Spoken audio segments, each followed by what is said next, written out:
Hey, Quantum Tribe. My name is Reverend Brenda Merritt Mata, and a lot of you have never ever met me before or seen me on video before. I just started the network, Holistic Radiance Health Network, and I'm not trying to promote anything. I'm just excited that I have had a 33-year dream of becoming a holistic health advocate that actually has a sustainable career that can still offer my services as a volunteer like I've done for 32 years. And part of that is I'm in school right now for my dream school that I've been wanting to go to for 30 years, Institute of Integrative Nutrition, and my government is paying for it hands down like 100%, and I'm in my second week starting tomorrow. And another dream that I've had for almost 20 years now is to create a social media platform like Facebook, but for holistic health practitioners and consumers. And I just bought my domain again. I've bought 3 now, and this one is going to stick. I just know it. And so, yeah, that's some things going on with me. But something I wanted to share about the people I'm going to share this particular video with is a lesson I learned last night. It was like such a major epiphany rewatching Inner Evolution by Bruce Lipton, and also reflecting on all this stuff that's been happening in my life, like the reversal of 15 diseases, including 2 mental illnesses, actually 4 mental illnesses, that my psychiatrist is now saying is atypical, which in the medical field means that yes, there's a diagnosis on your chart, but there's no medical evidence to back it. And that's for bipolar 1 with psychotic features and complex post-traumatic stress disorder, along with what's not on that particular record of social anxiety disorder and generalized anxiety disorder and severe agoraphobia. Those are all potential. Borderline personality disorder was one of them. All the labels they put on us, Anyhow, I'm getting off track. So I've been diligently doing Dr. Joe Dispenza's work, learning and practicing what Bruce Lipton teaches and how they integrate the 2 different masters and how they do the work of different ways, but similar ways, if that makes sense. As well as I'm 4 months and 8 days into whole food, plant-based, no oil lifestyle. Plantricious is a new food category that I'm in. It's very evidence-based, optimal nutrition, and I take it even a step further because I grow my own sprouts and microgreens, and I ferment my foods and just like optimally provide for myself inside and out. But one of the things I learned that I wanted to share that I keep getting off track about is that last night when I was listening to Bruce Lipton, I think it was episode 3, he was talking about how it's important for us to entangle our energies with other high vibe energies. And it occurred to me that after 32 years of being a holistic health advocate, and also learning from Dr. Joe how to be greater than my environment, but then reflecting on what Bruce Lipton was teaching about entangling with high frequency energies, it dawned on me that I don't have to be available for any energy through anyone at any time if it's gonna affect my energies. And before, I was feeling like, okay, I have to be greater than this environment. I can be greater than this environment. I'm able to be greater than this environment. But last night, I don't know quite what it was, but something, the way Bruce Lipton was talking, I think it was in episode 3, it just hit me that, I don't have to. I don't need to. I don't choose to. So I'm no longer going to. And so I let go of 2 other people yesterday. And I've noticed that the higher vibration I get, the more people drop away in my life.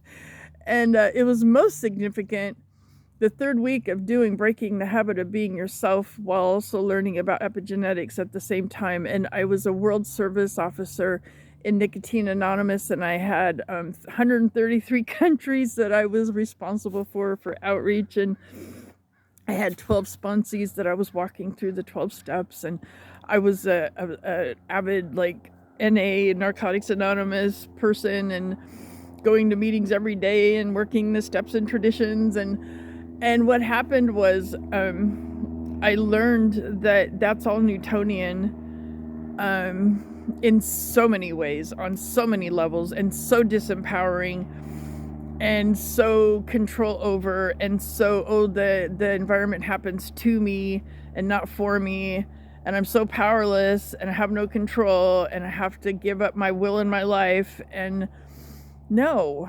So it was so interesting between the second and third week of Breaking the Habit of Being Yourself work. I found myself in a new personality, just like Dr. Joe says, one of the levels. There's been several now. But it was so cool because between ending the second week of all the limited thoughts, feelings, and behaviors I had noticed, and deciding which one I wanted to connect with for a month, now I'm so glad that I do morning and evening volume 2, because it's eons more evolved and quicker than Breaking the Habit of Being Yourself. But I've done 2.5 rounds of Breaking the Habit of Being Yourself, and I'm so grateful I have. But I'm also really wanting to plug the epigenetics part. But in between ending week 2, and I think I took a weekend off, and then I started week 3 homework, and that was where I wanted to change. And I reread week 2 of all the limiting thoughts, behaviors, feelings, and it hit me like, oh my God, since this weekend, I ended my World Service position, which was very empowering, because I was very abused in the sense of how I was being treated by the World Service officers. And again, it was happening to me. And all of a sudden I realized, no, I can have these things happen for me.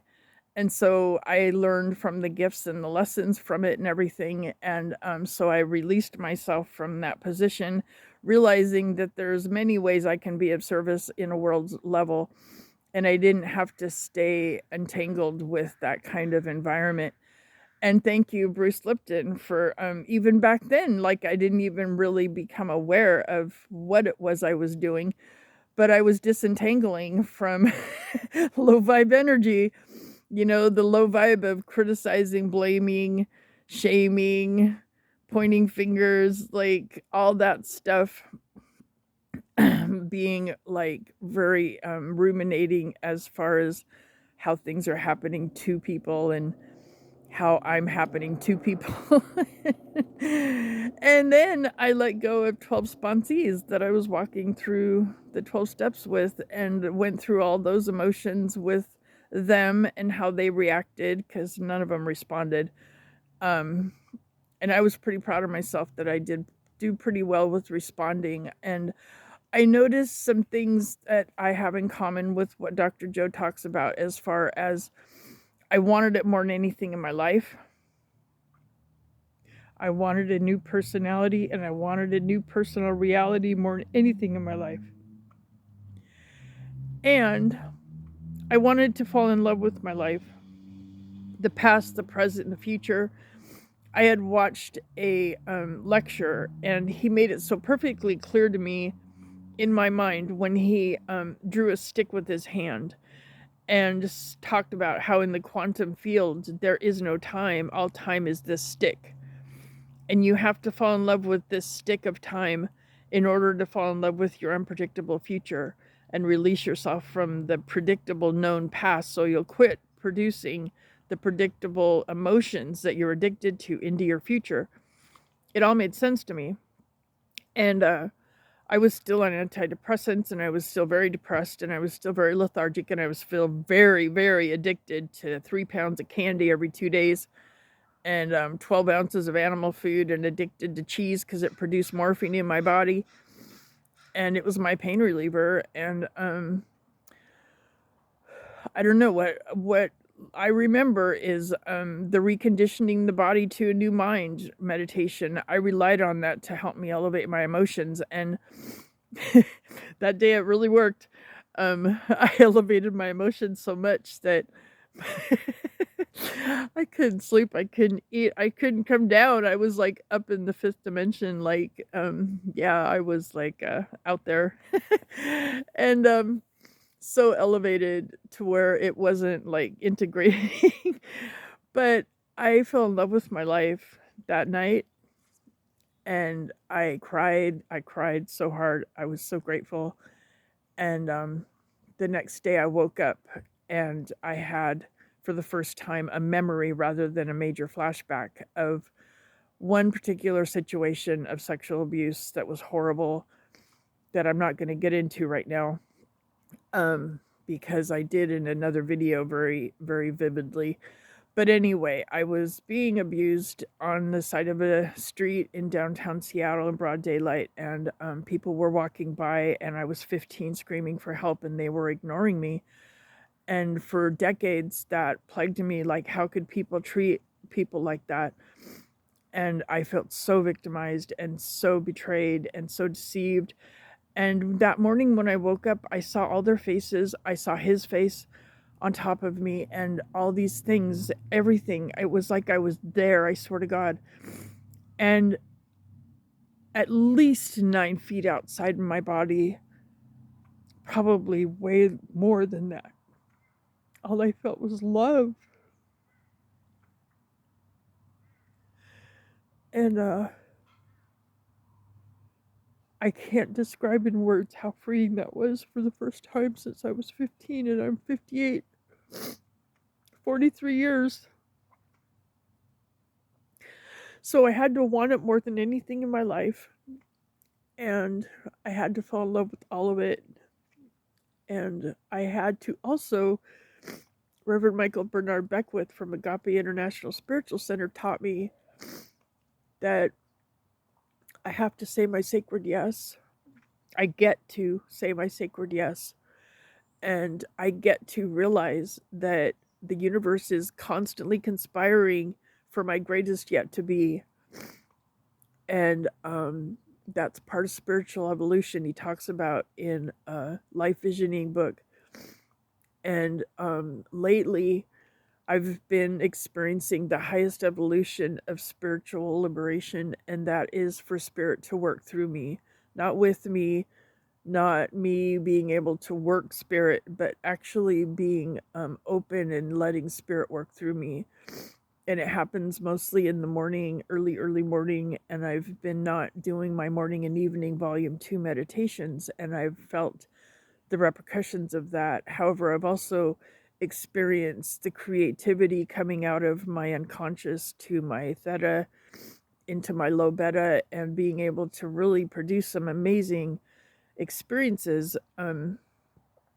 But it's time for me to go back to my morning ritual of self-care and do my morning reflection and intention and rehearsal that I do in my morning volume 2 meditation, because I'm noticing that I'm not as aware during the day of what I don't want to do and what I don't want to think and what I don't want to feel. And that half hour time in the morning is precious to me.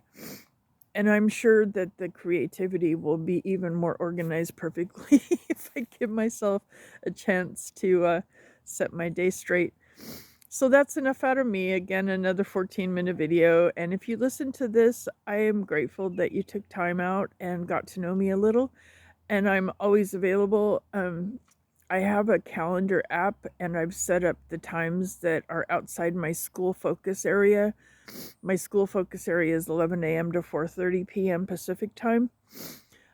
Just to let you know briefly, by October, I need 6 clients to be willing to work with me as a natural health, holistic health advocate from October to January, and I'd just be offering you my services in exchange for giving me feedback for my school and for Department of Vocational Rehabilitation, who's helping me develop my skills.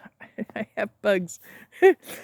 Anyway, yeah, so I have a calendar, and if you want to do a 15-minute discovery call, if you have any questions or anything, you can go to go.oncehub.com/C coaching, C call, W with, B Brenda. And I'm available from 8 to 10 in the mornings Pacific, and I think it's 6 to 8 Pacific in the evenings. And I'd be happy to meet with you for a 15-minute complimentary call. Anything above 15 minutes is on a donation basis at the moment. And eventually, I'm super excited I get to work in hospitals and clinics teaching holistic health. So I'm going to tell them all, get out of there, get out of there. Bye, everybody. Much love and an abundance of blessings. Oh, I should say, I do believe in integrative medicine, but I believe that we use allopathic medicine way too much. And again, it's a power over system. And I think that's for trauma and acute, like an unpreventable disease or injury that integrative medicine, that alternative medicine cannot take care of. And, the thing is that what I've learned is that we're able to turn off 500 disease-causing genes after 3 months on a plant-based diet with no oil. So, Elizabeth Blackburn won the Nobel Prize for that. So feel that. I teach about that too. Bye.